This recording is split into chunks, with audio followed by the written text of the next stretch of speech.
Bonjour, nous allons vous présenter le bombardement de Nagasaki, qui a eu lieu le 9 août 1945. Nous énoncerons d'abord le projet américain, ensuite la résistance désespérée du Japon, ensuite nous expliquerons le bombardement, et pour finir par la capitulation, et un petit témoignage. Allons-y.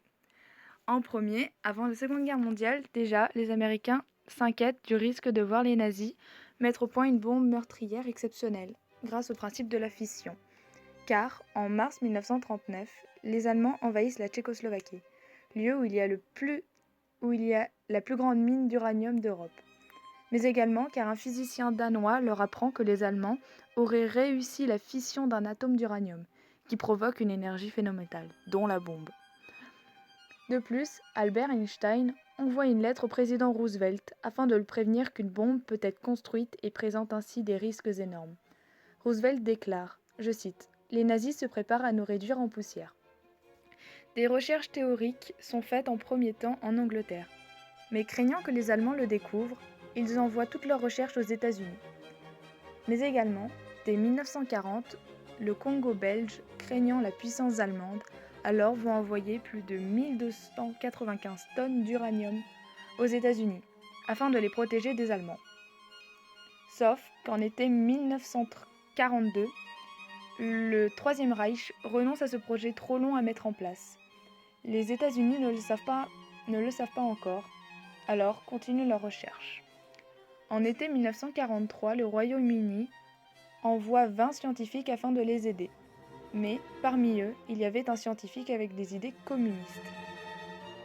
Ainsi, il envoyait des informations secrètes à la Russie. En 1944, il décide que le Japon serait la cible de cette bombe. La simple prise d'une île de Okinawa a causé la mort de 7600 hommes. Alors, ainsi, ils ont eu l'idée d'envoyer la bombe afin de briser la résistance japonaise, mais aussi à favoriser une perte moins importante d'hommes. Le 12 avril 1945, Roosevelt meurt. Ainsi, c'est son successeur Harry Truman qui apprend l'existence de cette bombe. Ainsi, il voit le potentiel diplomatique de cette arme, car, je cite, elle va pouvoir dicter nos conditions à Staline. Citation de Truman. Mais également, cela va permettre d'exposer leur puissance au monde. Le 8 mai 1945, c'est la capitulation de l'Allemagne. Ainsi, les Russes, les Anglais et les Américains doivent se réunir afin de décider le sort de l'Allemagne. Mais les Américains demandent à reporter la date pour le 15 juillet 1945, car ce jour-là, ils testent la bombe au plutonium, celle qui va mettre fin à Nagasaki. Suite au télégramme disant qu'elle avait fonctionné, les États-Unis ont pu imposer leur choix en l'utilisant afin d'asseoir leur puissance. De ce fait, les décisions diplomatiques sont favorables aux États-Unis. Avant la date des essais, un télégramme est envoyé de la part de l'empereur japonais, demandant de mettre fin au conflit. Alors voilà, après avoir parlé du projet américain et de la résistance désespérée du Japon qui ont été évoqués par ma camarade Ambre, je vais vous parler donc de la partie la plus importante, qui est le bombardement. Alors en effet, le 16 juillet 1945, les Américains procèdent dans le désert du Nouveau-Mexique à un premier essai nucléaire. L'expérience est pleinement réussie, bien sûr. Mais faute d'expérience, les scientifiques ne mesurent pas précisément les effets de la bombe atomique sur les populations. Le 26 juillet, les États-Unis, la Grande-Bretagne et la Chine s'adressent au Japon avec un ultimatum, qui fait implicitement allusion à une arme terrifiante.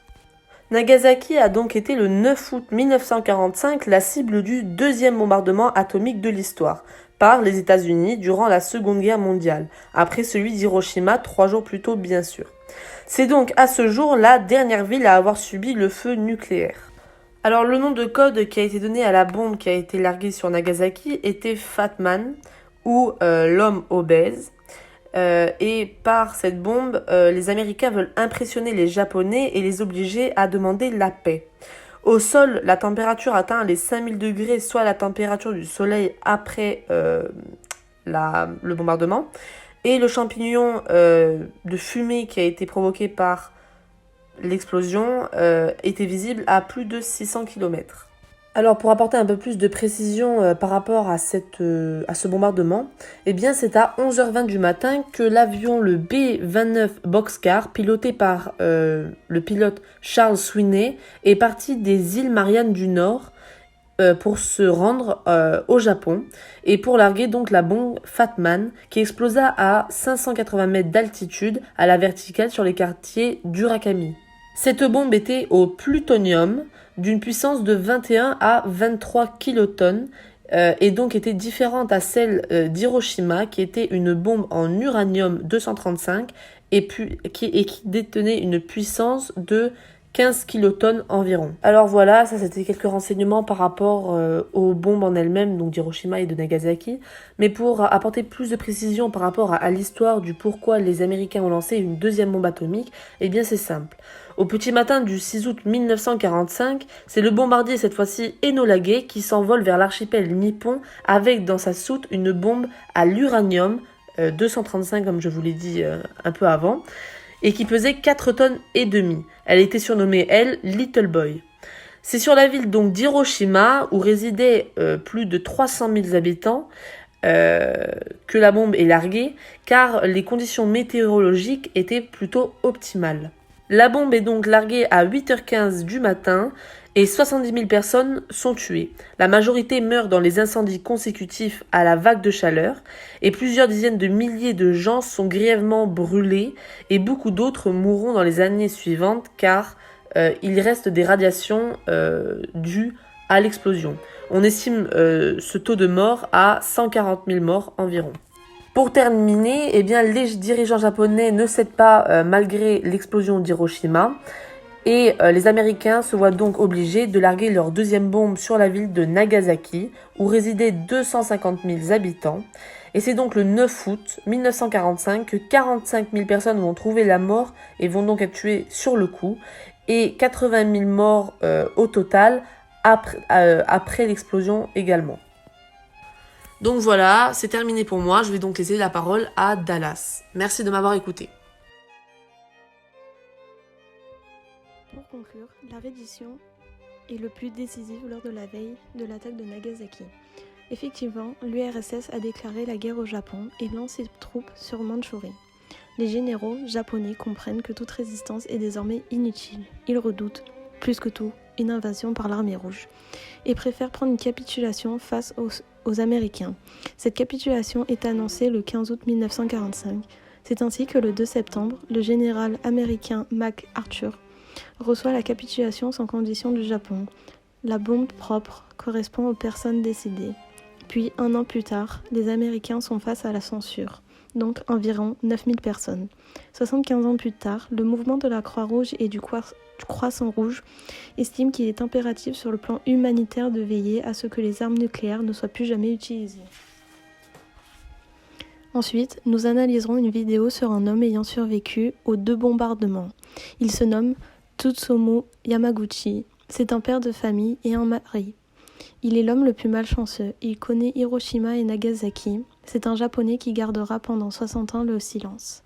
Le 6 août 1945, à 8h15, Hiroshima connaît l'impact de la bombe, qui écrase tout sur son passage. Il entend des bruits qui troublent les lieux et perçoit la bombe visant la ville. Le bombardier américain B-29 lâche Little Boy. C'est la première bombe atomique de la Seconde Guerre mondiale. Malheureusement, un lourd bilan est estimé pour des gens qualifiés d'effacés. C'est comme s'ils n'avaient jamais existé. Plus rien n'existe, il reste seulement des cendres et des gravats, avec une vague de morts et des particules radioactives. C'est le début du calvaire. L'homme aperçoit un nuage en forme de champignon qui s'élève à moins de 2 km de sa position. Le 7 août 1945 à minuit 15, c'est Harry Truman, le président des États-Unis, qui s'exprimera sur la situation. Il révèle publiquement l'existence de la bombe nucléaire. À ce même jour, à 7 heures, l'horreur, la scène qualifiée d'apocalypse. C'est un décor cauchemardesque. La ville est réduite en miettes, des feux, des squelettes de bâtiments. Il y a des corps fondus sur les routes. Tout est réduit à néant. Le 9 août 1945 à 11h02, un flash illumine le paysage de Nagasaki. C'est alors une nouvelle onde de choc qui souffle tout sur son passage. C'est à nouveau le néant. Une deuxième malchance. La bombe est plus puissante que Little Boy. Elle se nomme Fat Man, qui produira des dizaines de milliers d'habitants sur le coup. Dès le début des années 2000, l'homme écrit ce qu'il a vécu pendant près d'un demi-siècle plus tôt. C'est une personne affectée par la bombe. La mort de son fils, suite à un cancer de la radioactivité, est l'élément déclencheur de sa rupture silencieuse. Alors, il s'envole pour New York, mais cela ne l'empêche pas de se sentir en territoire ennemi. Il n'a jamais pardonné au gouvernement américain d'avoir fait autant de morts et d'avoir rasé 2 villes à cause des bombes. Sa phrase, connue de tous pour un pour tous, c'est un appel à l'humanité. Le 4 janvier 2010, il décédera à l'âge de 93 ans. Alors, nous devons délivrer au monde un message antinucléaire. Ce qui doit l'emporter, c'est la vérité. Sa mission est alors terminée.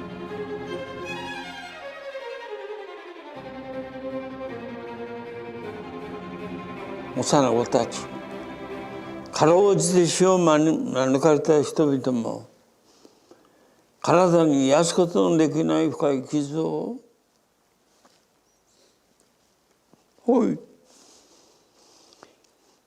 今なお原爆後、あと障害に苦しみ、死の恐怖に怯えています。原子爆弾によって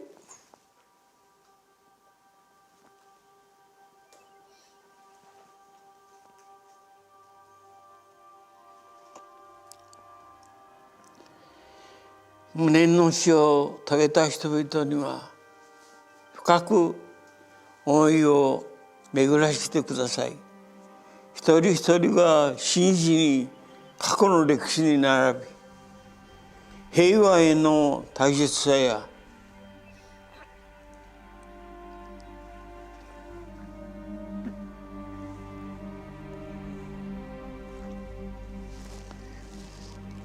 私たちは核兵器廃絶、世界恒久平和に向けて命の限り力を尽くすことを誓います。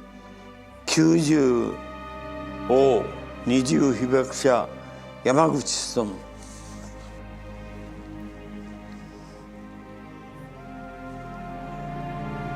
私の命をバトンタッチしたいんです。